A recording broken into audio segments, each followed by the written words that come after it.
ಯಾರ ಕೇಳಿದ್ರು ಅಂದ್ರ ನೀವು ಅವ್ರಿಗೆ ಹಿಂಗದಾವಲ್ರಿ ಪುಣ್ಯಾತ್ಮರ ಇವನ್ನಷ್ಟು ಹೇಳ್ರಿ ಅಂತ ಕರಿತೀವಿ. ಶಿವ ಅಂತ ಕರಿತೀವಿ, ವಿಷ್ಣು ಅಂತ ಕರಿತೀವಿ. ಏನ್ ಕರೆದ್ರು ಸಹಿತ ನಾಮಗಳು ಭಿನ್ನ ಭಿನ್ನವೇ ಹೊರತು ದೇವನು ಒಬ್ಬನೇ ಅಂತ ವೇದಗಳಿಗೆ ಹೇಳ್ಯಾವು ಅಂತ ಬಸವಣ್ಣವರ ಅಂತಾರಂದಾಗ ಅದರಲ್ಲಿ ಸುಮಾರು 52 ಪುರಾಣದ ಉದಾಹರಣೆಗಳನ್ನ ಬಸವಣ್ಣವರು ಕೊಟ್ಟಿದ್ದಾರೆ. ಒಂದು ಪುರಾಣದ ಮಾತನ್ನ, ಪುರಾಣದ ಘಟನೆಗಳನ್ನ, ಚಂದ್ರನಿಗೂ ಮತ್ತು ಸಮುದ್ರಕ್ಕೂ ಯಾವ ಸಂಬಂಧಗಳು ಅಂತ ಹೇಳಲಿಕ್ಕೆ ಬಸವಣ್ಣವರೇ ಈ ವಚನವನ್ನ ರಚನೆ ಮಾಡಿ ಏನ್ ಹೇಳಬೇಕು. ಉರ್ಲಿಂಗ ಪೆದ್ದೆಗಳು ಹೇಳಿದಂತ ಈ ಮಾತು ಎಷ್ಟು ಸುಂದರವಾಗಿ ಹೇಳಿದ್ದಾರೆ. ಇಬ್ಬರು ಮೂವರು ದೇವರೆಂದು ಉಬ್ಬುಬ್ಬಿ ಮಾತನಾಡಬೇಡ, ದೇವನೊಬ್ಬನೇ ಕಾಣಿರೋ ಇಬ್ಬರೆಂಬುದ ಹುಸಿ ನೋಡ, ಕೂಡಲ ಸಂಗಮ ದೇವನು ಒಬ್ಬನೇ ಅಲ್ಲದೆ ಇಬ್ಬರಿಲ್ಲ ಎಂದಿತ್ತು ವೇದ ನೋಡ. ಬಸವಣ್ಣವ್ರೆ ಇಬ್ರು ಮೂರು ದೇವ್ರಂತ ಹೇಳಕ್ ಹೋಗಬೇಡ್ರಪ್ಪ, ದೇವ್ರು ಇರುವುದು ಒಬ್ಬನ. ನಾವು ಬಸವಣ್ಣವ್ರು ಹೇಳಿದಂಗ ದೇವನೊಬ್ಬ, ನಾಮ ಹಲವು. ನಾವು ದೇವಿ ಅಂತ ಕರಿತೀವಿ, ದುರ್ಗೆ ಅಂತ ಕರಿತೀವಿ, ಪರಮೇಶ್ವರಿ ಅಂತ ಕರಿತೀವಿ, ಗಣಪತಿ ಅಂತ ಕರಿತೀವಿ, ವಿಠಲ ಅಂತ ಕರಿತೀವಿ, ಇನ್ನೇನೇನು ಮಹದೇಶ್ವರ ಅಂತ ಕರಿತೀವಿ, ಶಿವ ಅಂತ ಕರಿತೀವಿ, ವಿಷ್ಣು ಅಂತ ಕರಿತೀವಿ. ಏನ್ ಕರೆದ್ರು ಸಹಿತ ನಾಮಗಳು ಭಿನ್ನ ಭಿನ್ನವೇ ಹೊರತು ದೇವನು ಒಬ್ಬನೇ ಅಂತ ವೇದಗಳಿಗೆ ಹೇಳ್ಯಾವು ಅಂತ ಬಸವಣ್ಣವ್ರ ಅಂತಾರಂದಾಗ ಇಂಥ ಬಸವಣ್ಣವರು ವೇದಕ್ಕೆ ಎಂದಾದರೂ ದೂಷಣೆ ಕೊಡ್ಲಿಕ್ಕೆ ಸಾಧ್ಯ ಏನು? ಇವರು ಬಸವಣ್ಣವ್ರ ಹೆಸರಲ್ಲೇ ಮತ್ತೆ ಈ ವಚನ ಹೇಳ್ತಾರಲ್ಲ ಅಂದ್ರೆ ಇದೊಂದು ಪ್ರಕ್ಷಿಪ್ತ ವಚನವನ್ನು ಯಾರಾದ್ರೂ ಇಂಥವ್ರೇ ಮೂರ್ಖರು ಮೊದಲು ಸೇರಿಸಿರ್ಬೇಕು. ಬಸವಣ್ಣವ್ರ ಹೆಸರನ್ನ ಹಾಳು ಮಾಡಾಕ ಇಂಥ ಪ್ರಕ್ಷಿಪ್ತ ವಚನಗಳು ಕೆಲವೊಂದು ಸೇರಿಸಿರಬಹುದು ಅಂತ ಸಂಶಯ ಬರಲಾರದೆ ಇರೋದಿಲ್ಲ. ಶಿವನೇ ಜಗತ್ರಯದ ಒಡೆಯ ಎಂಬುದು ಉತ್ಪತ್ತಿ ಸ್ಥಿತಿ ಲಯ ಕಾರಣವೆಂಬುದ ವೇದ. ನೋಡ್ರಿ, ಶಿವನೇ ಈ ಮೂರು ಕೆಲವು ಉತ್ಪತ್ತಿ ಸ್ಥಿತಿ ಲಯಗಳಿಗೆ ಕಾರಣನು ಅನ್ನುವುದನ್ನ ನಮ್ಮ ವೇದಗಳು ಹೇಳಿವೆ. ಈಶ್ವರ ಜಗತ್ತು ಪ್ರಭು ಪ್ರೇರಕೋ ವಿಶ್ವ ಬುಕ್ ಎಂಬುದು ಶ್ರುತಿ. ಇದು ಕಾರಣ ಕೂಡಲ ಸಂಗಮ ದೇವನೊಬ್ಬನೇ ದೇವರು ಅಂತ.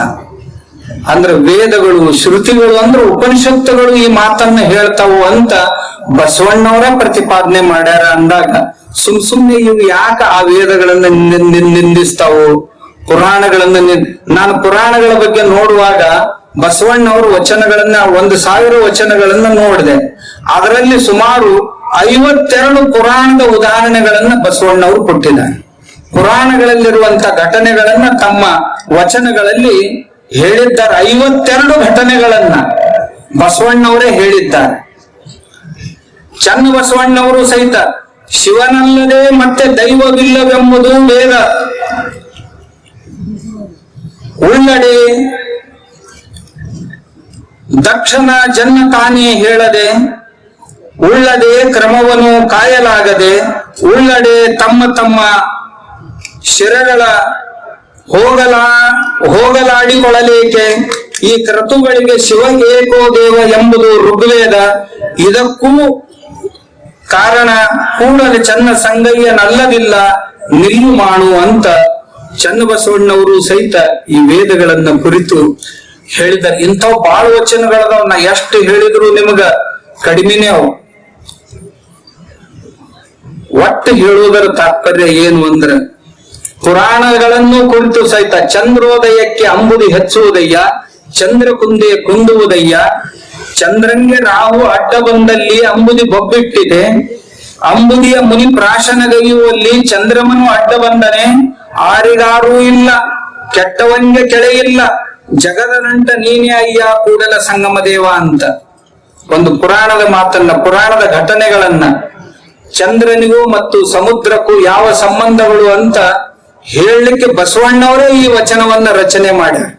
ಚಂದ್ರ, ಸಮುದ್ರನಾಥ ಇವರೆಲ್ಲ ಪುರಾಣದ ಘಟನೆಗಳು.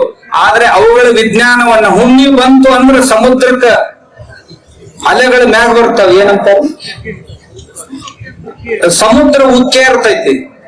ಬರೇ ಸಮುದ್ರನ ಅಲ್ಲ, ಎಲ್ಲೆಲ್ಲಿ ನೀರ್ ಇರ್ತೈತಿ ಅಲ್ಲೆಲ್ಲ ಉಕ್ಕೆ ಇರ್ತೈತಿ ಹುಣ್ಣಿಮೆ ಬಂದಾಗ.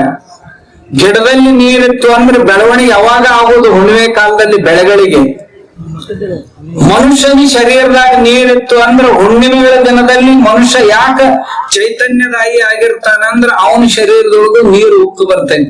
ನಾನ್ ಹೇಳಿದ್ದಲ್ಲ, ಬಸವಣ್ಣವ್ರು ಹೇಳಿದ್ದು.